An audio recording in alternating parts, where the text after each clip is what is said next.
Hi, my guest today is Kevin Erdmann, a senior affiliated scholar at the Mercatus Center at George Mason University. Kevin is a leading voice on U.S. housing markets, monetary policy, and urban development. He's the author of Shut Out and Building from the Ground Up, two influential books that challenge the conventional wisdom about the 2008 housing crisis and focus on the role of housing supply. His research offers a fresh, data-driven perspective on affordability and what it will take to fix America's housing shortage. So welcome, Kevin. Yeah, thanks for having me.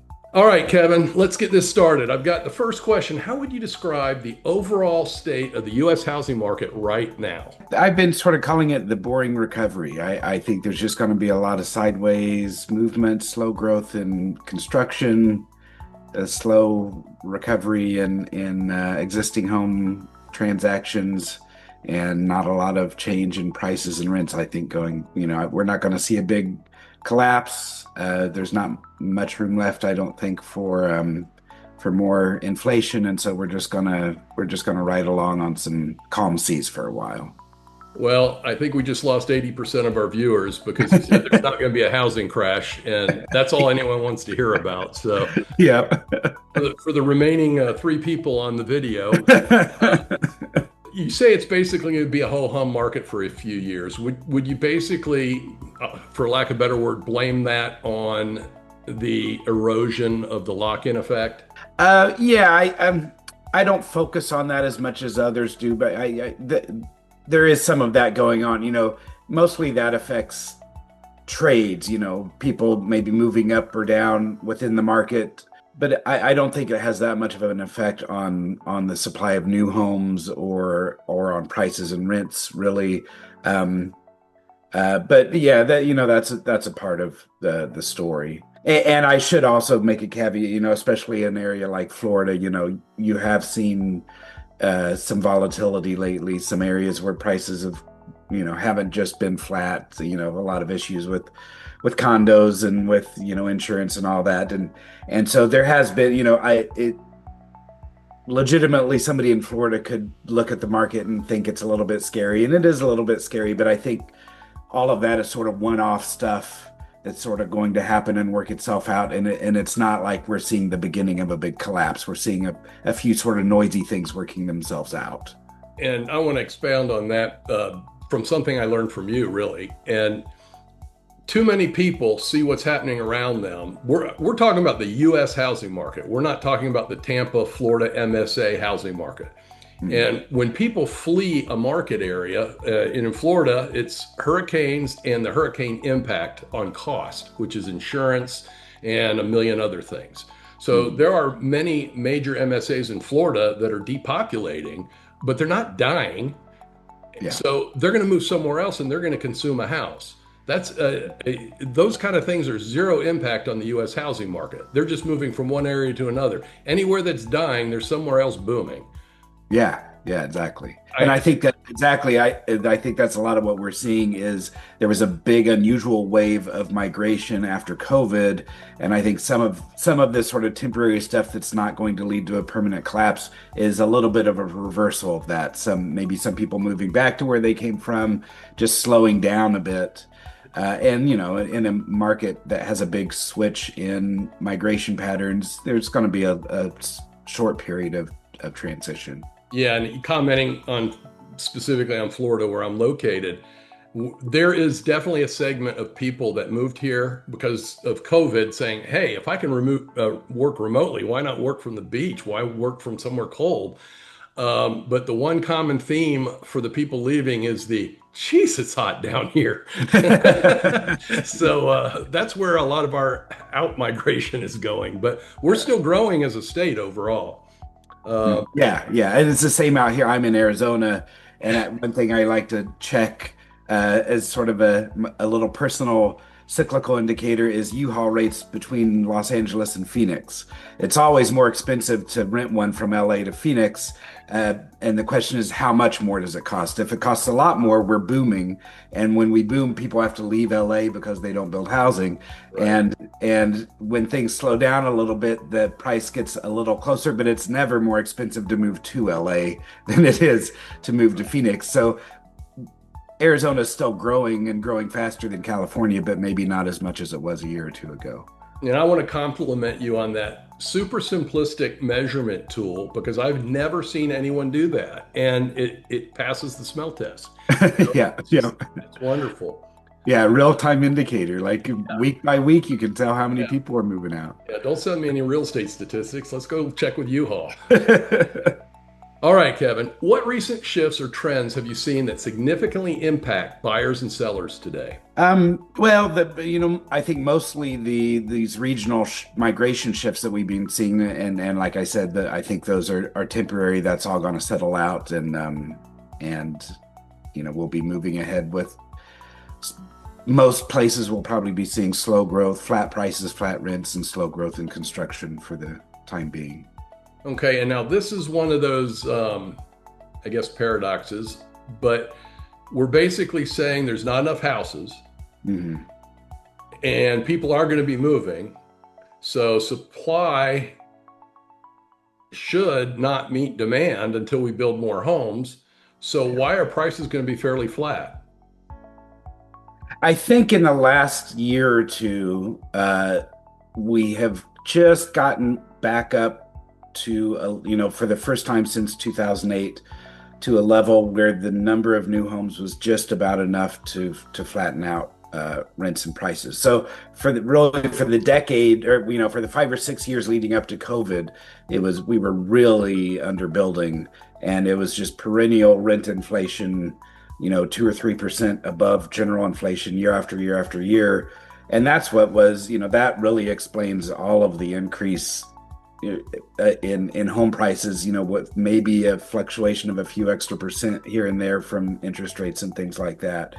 And the combination of the pandemic, of now Trump, slowing down immigration, that all lowered demand a little bit more than what flat trends would have had, and that makes a small difference. But mostly, we've just finally rebuilt a construction industry back up to a level that's sustainable from the bottom.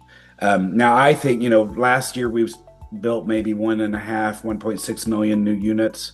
I don't see any reason why that can't grow to 2.5 or 3 million units over time. It's going to be slow just because we wiped out the capacity for that industry after 2008, and now we're sort of, I think, back to a cyclically, sort of the top end of the capacity to grow. And then we've had some capacity constraints since COVID hit that have kept us from sort of continuing on that growth path. But I think we'll get to a point where we're just adding 100, 200,000 units a year compared to the year before, and that's just going to have a slow rolling effect on rent inflation and then prices, so that 2% inflation homes might go up, a 2% for a while, maybe 1%, maybe eventually flatten out for a few years.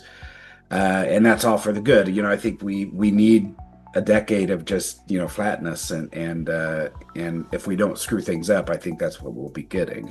I always tell people there's only one housing market.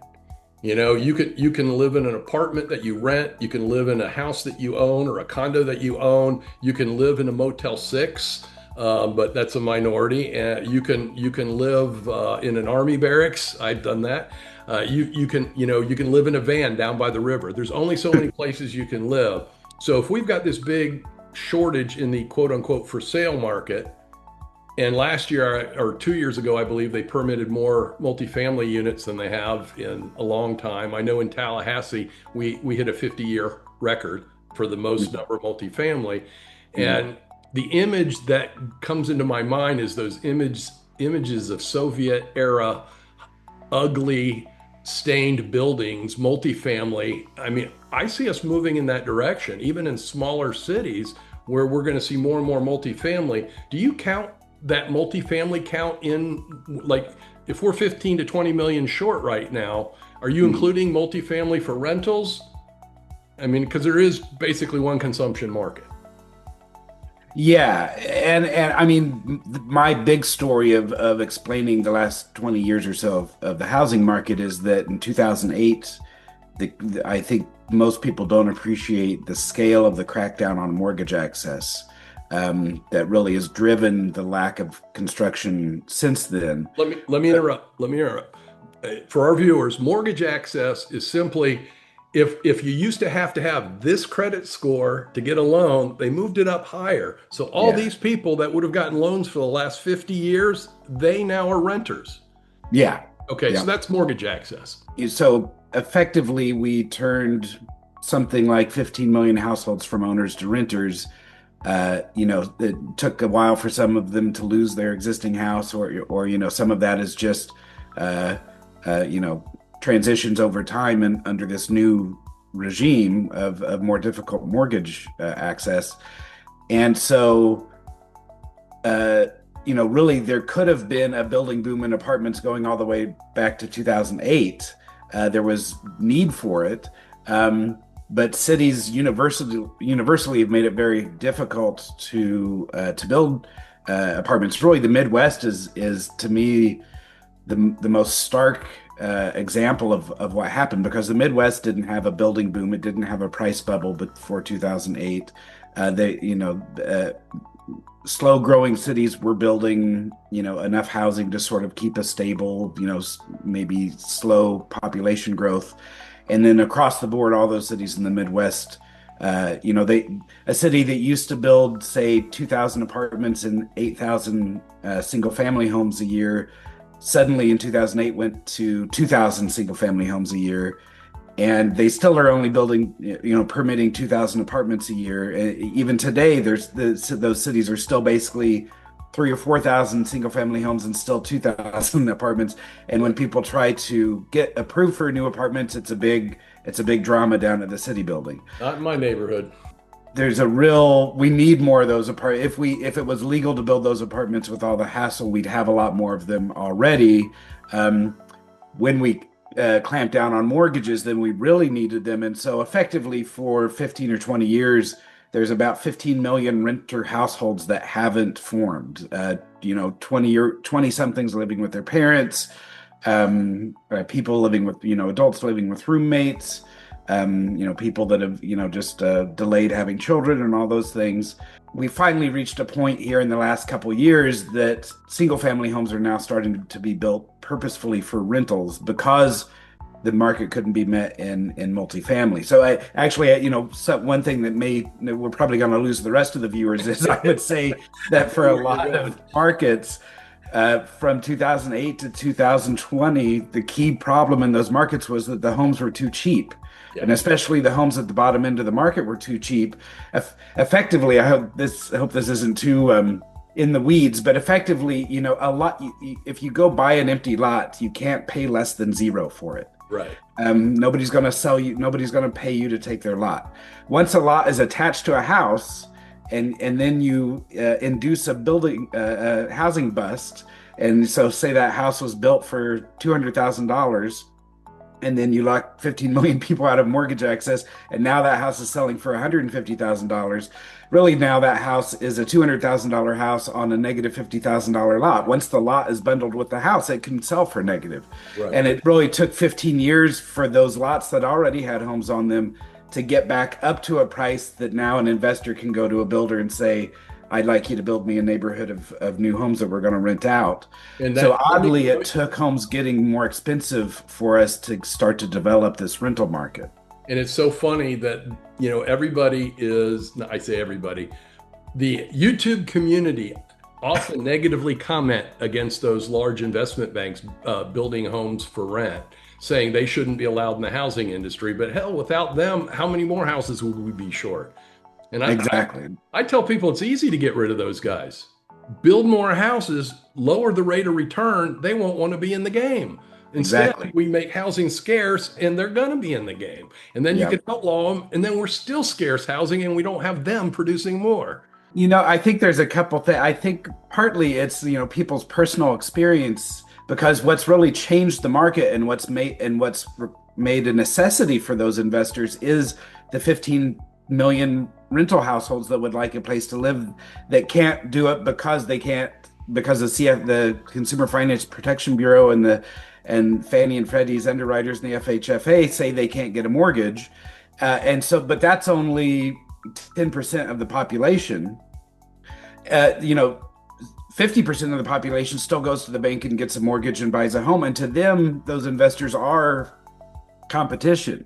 So Right. they're reacting to their own experience. And they see the price going up. They don't necessarily realize that the price is going up because it was too cheap, right? Right. Um, so it's everyone's sort of having their own personal experience and then projecting that onto the broader. And so it's always a tough thing in any sort of economic discussion, but especially housing, is that the macro level story is very difficult to intuit, and it doesn't. You don't just take all the small stories and anecdotes and build them up, and then they make a macro story. A lot of times it's sort of upside down from what your experience is, right? And the fact of the matter is, we just have a lot of families that need a rental house. Let's move on to another point. How do you think rising mortgage rates are affecting market dynamics and affordability right now?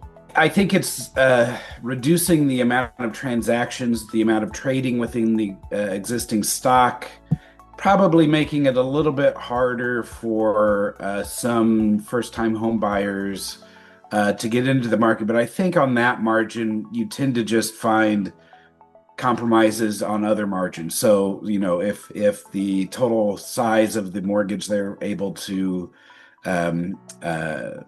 get approved for, is lower because interest rates are higher, maybe they give up the extra bathroom or the media room or whatever. I think that's where those compromises happen in those sorts of cases. So I think it has some effects. I don't think it really has affected how many homes are being built or the relative price or rent of homes as much as you would think. Yeah, that makes a lot of sense. So, what surprises you most about today's housing market compared to prior market cycles? I think the sort of the revolutionary thing that's happened that really forces you to sort of turn everything upside down is that for basically all of history, housing was a demand side market. When demand went up and down cyclically, and when it went up, the number of homes getting built went up, the prices on them went up. Then we had a downturn, and quantity and price all moved up and down together. Since the mid 90s, we have created a supply constrained market. And so that flips everything upside down. Now housing is defensive. So in the 2000 recession, there wasn't a decline in construction during that recession. 2008, we created a crisis with this mortgage crackdown. And again, the price run up before 2008 was because of the supply crisis, right? So we created a decline in construction on purpose with policy in 2008, but then COVID hit. And again, there's no downturn in housing. If anything, housing became stronger. There was no deflation in rents or prices.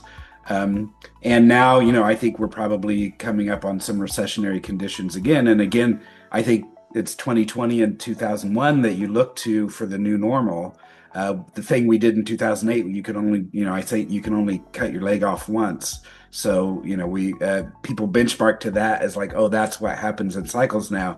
But you can only amputate your leg one time. So we can't take those people out of the mortgage market twice. They're already out. So I think again, I see some recessionary conditions coming up, but again, housing now is defensive, and that's a weird thing to consider. And then it creates these weird outcomes. Now, more building is probably going to be associated with moderate price trends. Yeah. And that's what I see going ahead, for some time. Talk about the key factors causing housing costs to remain high or rise despite the market's demand dropping so much. Yeah, I mean, I think it just comes down to high prices, all along have been driven by persistently rising rents. Now, before 2008, that was regional. So rents had to rise high enough in New York City to get somebody to move to Florida. And in Florida, they would build an affordable house for them. But the expensive homes in the high rent and expensive homes in New York City made the national average go higher. So, when the crackdown in 2008 created a shortage everywhere. And so now rents are driving prices everywhere. And so again, I think people benchmark to this big thing that happened in 2008, and they think a 30% correction is always around the corner. Um, but once you realize that that correction was created on purpose with this mortgage crackdown, um, and I'm sure I'm asking a lot of skeptics, but if you erase that 2007 to 2010 period, it's a straight line up and it's all rents. Right. So we have rent inflation that is a slow moving measure, that is very sticky, doesn't change that much, and so prices are marching right along with it, and you just happen to have this big giant divot in that trend that we created in 2008. Can you, in the simplest form possible, explain why you can look at rents and discuss home prices? Hmm. Because again, Yeah, I go back to it's just one market, but most analysts don't see it that way. They see it as all these different unconnected pieces. So can yeah. you simplify this for maybe our early or more recent viewers? Why do we look at rents to talk about capacity in the for sale market? I think it goes back to that demand, how in all of history, housing was driven by demand and supply was ample. And um, and in that context, you can ignore the supply issue. That where homes need to be built, they're going to be built, and so those little demand, the little sort of squiggles cyclically and stuff that demand makes are the most important thing in those markets, and those squiggles still exist. And before 2008, it was a big squiggle. Like, in general, homes, probably were 10-15% overpriced at the peak of that boom, and it was related to a credit boom. Like, all those things were happening, but those are little molehills happening on the mountain of the supply problem. Um, so I think what happened is, over the course of history, economists and analysts got in the habit of focusing on demand and focusing on, okay, if interest rates go down, or if there's a lending boom, then that will affect the quantity of housing that some families are going to want to live in, and so that maybe lower interest rates maybe makes rents go a little bit higher. But it's like, it's the if you're not comparing it to the 50% inflation that's been created by the supply problem, Right. it seems big if it's like 3 or 4% over the course of a cycle, but it's nothing compared to the problem we have now. Um, and at the end, if you look at something like 2008, it becomes absurd now to sort of think of something like lower interest rates mostly driving demand, because when we just locked families out of the mortgage market, it's not like they go live under a bridge. Now that family still wants a home, uh, but if they can't get a mortgage, then they're not going to go buy a new home. So now they're not. Now they used to supply a home and they lived in it, and so that averaged out, right? And now they can't supply a home, but they're still basically living in the similar home to what they were, with minor maybe modifications. Um, so, so what we've should have discovered over the last 20 years, because we created such a hole in the mortgage market, is actually lower interest rates can actually increase supply more than they increase demand. And mortgage access certainly increases supply more than it increases demand. Investors increase supply more than they increase demand. Um, and so, yeah, so I think there's a reason why there's this convention for looking at it the other way, of overemphasizing changes in demand. Um, but now it really is, like, rent inflation really is this measure that sort of is unmoored from general inflation that's been persistently very high for a number of years, and now that dominates it. And the thing is, that's a slow moving beast. Rents aren't going to be 10% one year and negative 5% the next. They go, if they're at 3% in your town, they're probably going to be within 2 to 4% for the next 3 or 4 years. And maybe if you get a building boom, you'll get them down to 1 or 2%. So in a way, it actually lowers the volatility that you would expect in the market, which is why, since 2010, the housing markets have been basically a straight line up and to the right, and they're graphing anything you want to measure, because we're just in this very boring, recovery in prices and rents, because it's all just sticky and maybe more directly to your point, now that this is important and seeing the rental value of homes, as the main key factor determining your city's cost of living. It really just is important as a homeowner to recognize that even if you're not writing a check to yourself every month, that house is providing services to you that have value. And we can go into the marketplace and we can get a very good estimate of what that value is.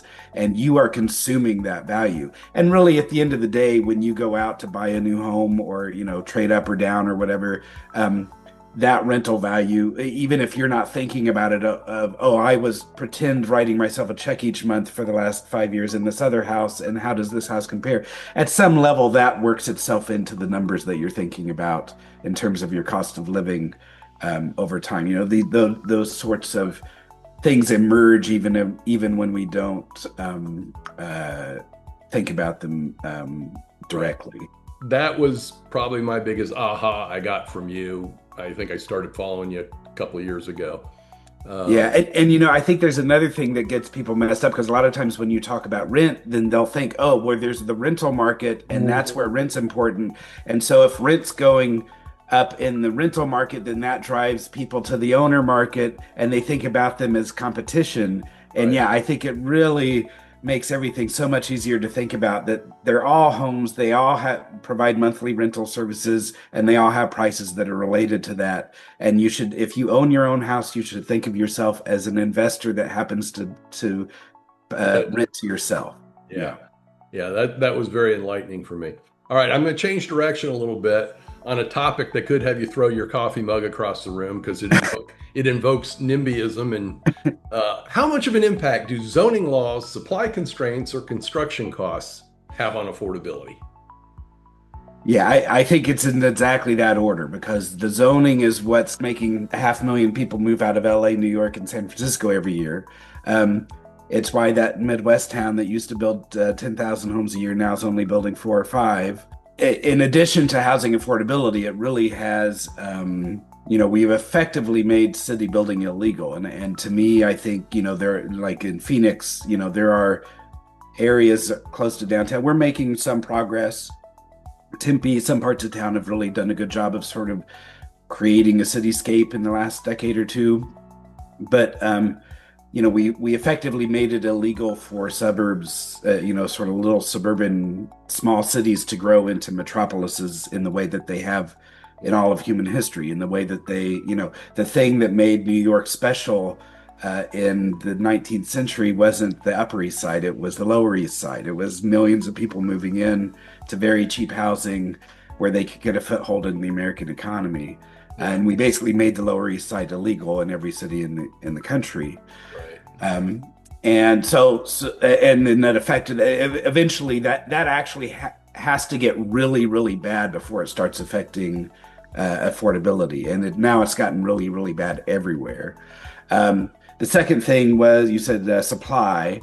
I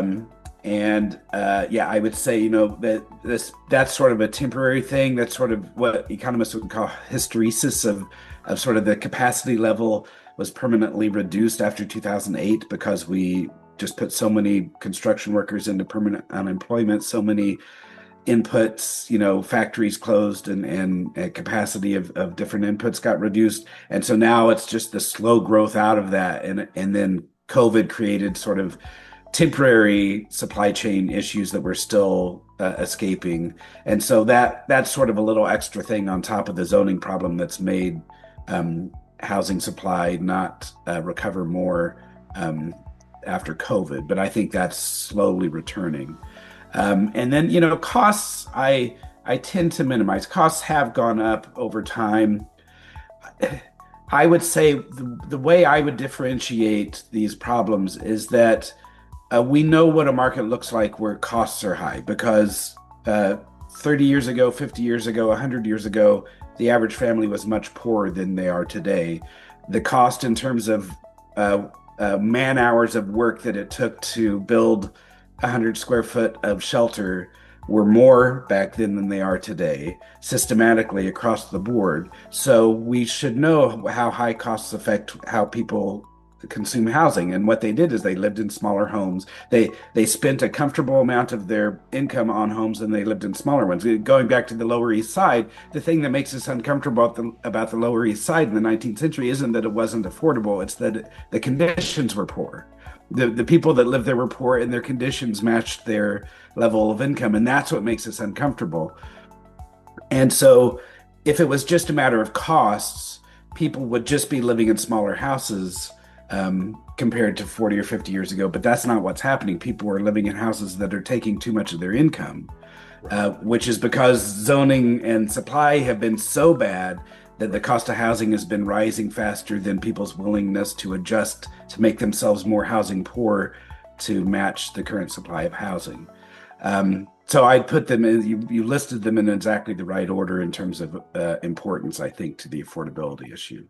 Now, we have seen, new homes have been declining in size for the last decade or so. And that may be somewhat related to, it's probably somewhat related to recently increased interest rates. It's probably somewhat related to some cost issues that I think to a certain extent will be reversing as capacity climbs again. So I think the builders are, slowly seeing costs per square foot decline 1% or 2% a year now. But on the other hand, I think a lot of those costs are actually downstream of the zoning.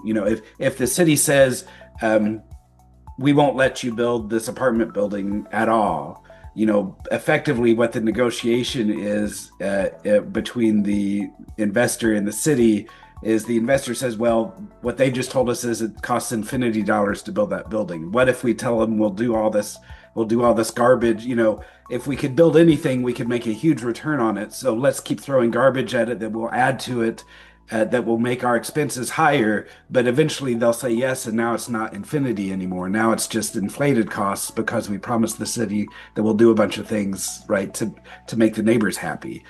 So I think in a way, you get rid of zoning, you actually get rid of some of those costs. I can tell you something I see locally that it's a hidden cost. And that is, let's say there's a local builder developer that wants to build a subdivision and goes out and finds a piece of land that perfectly will hold this. It's in the right place. They'll have to put in a little extra help on, traffic corridors and things like that. If they want to do that, they've got about a 20% chance at approval. So the way they do it is they go out and they get 5 properties under contract. And then they submit them all for zoning. And then they get 4 no's and a yes. But there has been extensive cost invested into selecting each one of those sites and engineering done for each one of those sites. So now we're taking 5x engineering costs and rolling it into one development because that's all that we're going to get a yes on. Mm-hmm. Yeah. Those are some of the hidden costs of NIMBYism. Yeah. Interesting. Are there any emerging risks or red flags you see for the U.S. housing market in the near term, say maybe in the next 3 to 5 years? I think the biggest risk is probably some recessionary conditions. Population growth might be basically going to zero with this immigration crackdown. So on the demand side, if you're wanting your price to be high, those things will push against it. But again, I think the housing market is so defensive now.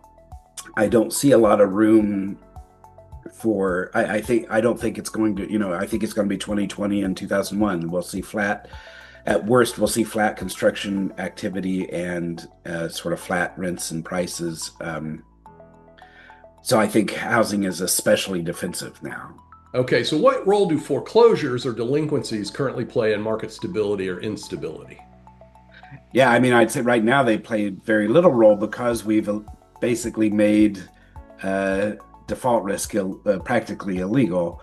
You see some chatter about the FHA and deferring people's defaults and things like that. I don't think it amounts to much. And actually, I think it's unfortunate that we have this, that there seems to be a sense in public discourse that people that want to buy houses are like irrational and they have no sense and they overpay for things.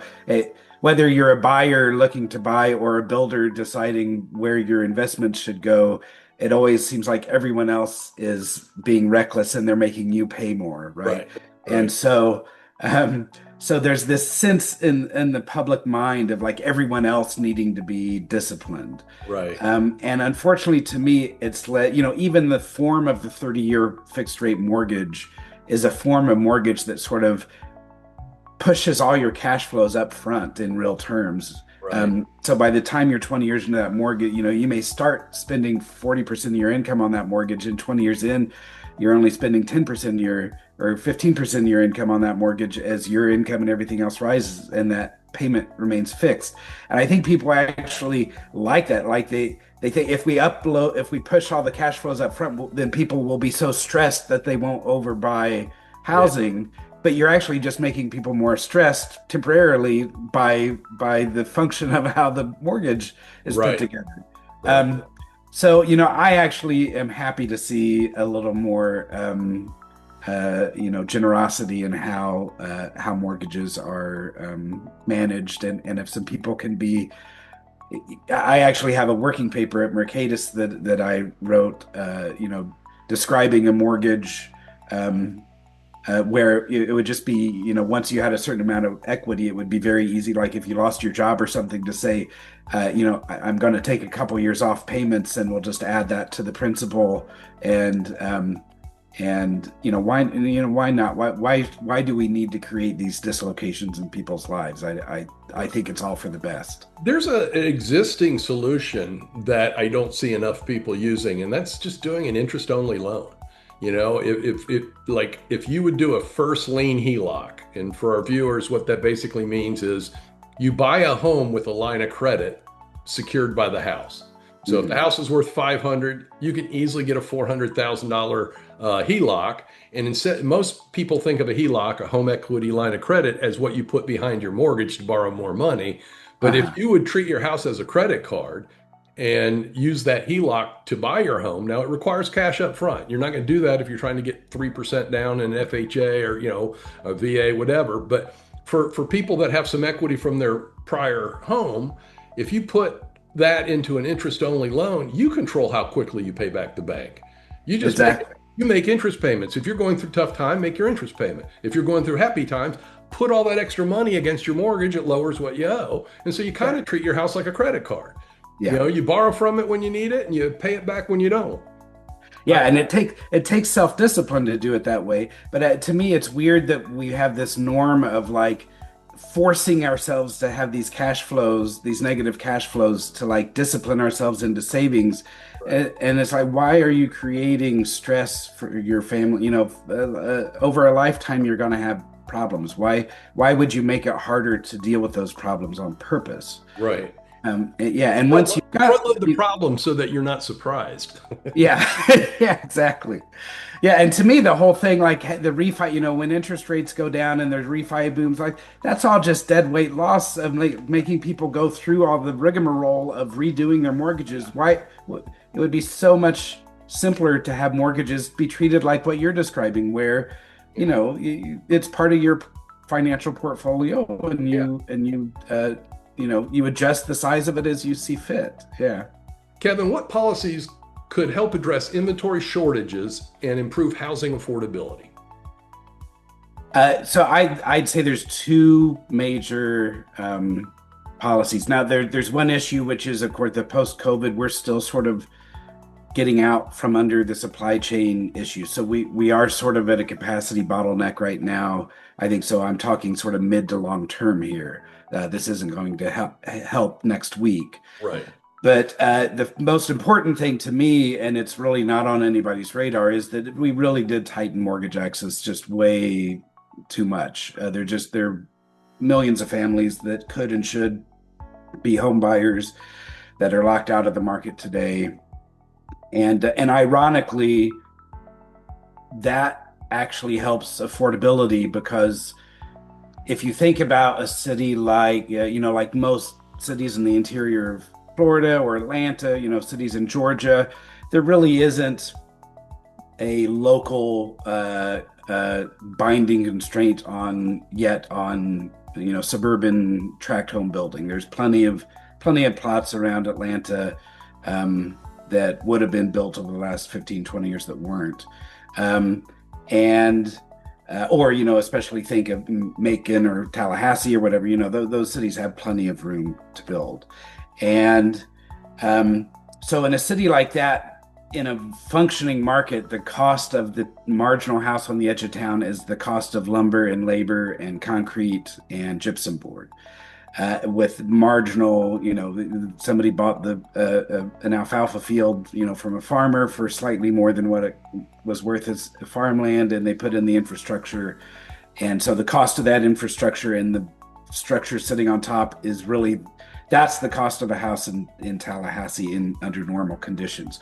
So if you increase the number of families that can buy those houses, you're not going to get the price much higher than what the lumber and the gypsum board and the concrete and the labor are going to cost. And but you're going to build more houses. They are going to like slightly increase the value of building new homes for people. So what they really do is they increase supply, so if the price is fixed at the cost of what it takes to build it, if their extra demand as a buyer increases the price relative to rents and the price is fixed, they're actually going to press rents down. Right. So ironically, we created such a hole in the mortgage market over the last 20 years. This has become obvious in a way that it may not have been obvious before. Mortgage access first and foremost, mortgage access lowers rents. So the most important thing we could do for rent affordability, ironically, is let more people buy suburban houses out on the green fields. Yeah. And that's not on anybody's radar, and it's not going to happen anytime soon. But you're cheating. You're answering the next question. How effective have recent government interventions been in stabilizing or stimulating in the housing market? Yeah. So zero. So, but and so good number, maybe. So, and then the second and most important thing is the zoning issue, which we're actually seeing a lot of success on. It'll be interesting to see how the next decade goes. There's a lot of cities are, making big strides. Making fourplexes and sixplexes legal, making ADUs legal, getting rid of single family zoning completely. Parking minimums, there's all these things, setbacks, there's just 100 straws on the camel's back that limit what, so many cities. You go through the existing housing stock and 20, 30, 80, 90% of the existing homes would be illegal under current standards. And it's not building code stuff. It's just arbitrary limits on what structures you can fit into a space. Right. And so, we're seeing a lot of movement on that. So I'm actually pretty hopeful on that I think, I think over the next decade is going to be a renters building boom. We might kill that boom if a law gets passed that makes it illegal for the large scale investors to build new rental housing. And that's a real danger. And that's the scariest thing to me going forward is if we do that, we're never going to get ahead of demand if we don't allow. We need large scale building to happen. So in terms of defense, we need to make sure that doesn't happen. That we let large investors build. But if we do, there's going to be a renters builder boom. And if the YIMBY winds keep happening in the cities, then that's going to be more of an apartment boom. In the downtowns, which just have decades worth of catch-up growth to become cities, or it'll be single family homes in the suburbs if the YIMBY winds happen more slowly. But there's going to be a renter builder boom until it's illegal. Yeah, we've kind of transitioned from like every other country to a suburbia country that just now is not sustainable. Yeah. Kevin, if somebody wants to follow you and learn more from you, what's the best way to do that? My Substack is probably the best way to see new things I'm putting out. It's called the Erdmann Housing Tracker, Erdmann with 2 N's, and it's kevinerdmann.substack.com. And I publish 3 or 4 posts a week there. Half of them are free, about half of them are for paid subscribers, and and there's a link down below in the video that you can click on to see Kevin's work. I signed up to do the free thing, but I mean, it wasn't long after I signed up that I went ahead to the pay window because your content is so insightful. And I love that it's based on economics, not based on what happened in 2008, which is what everyone else seems to be doing. You know, Yeah. 2008, this is what happened. Well, you know, the conditions today aren't like 2008. We're going to have Mhm. something happen, but it won't be like 2008. You know, Yeah. and a lot of people think I'm very positive on the market. I think it's terrible. I think a home affordability is a crisis second only to COVID in the last 10 years. But it's not a crash. It's not prices are going to plummet. We don't have enough houses and we need more houses. Yeah. So go subscribe to Kevin's work, do the free deal, take in, you know, some of those reads. And if you're really curious about the housing market and what's going on, Kevin's a great link to have in your portfolio. So thanks, Kevin. Yeah. Thank you.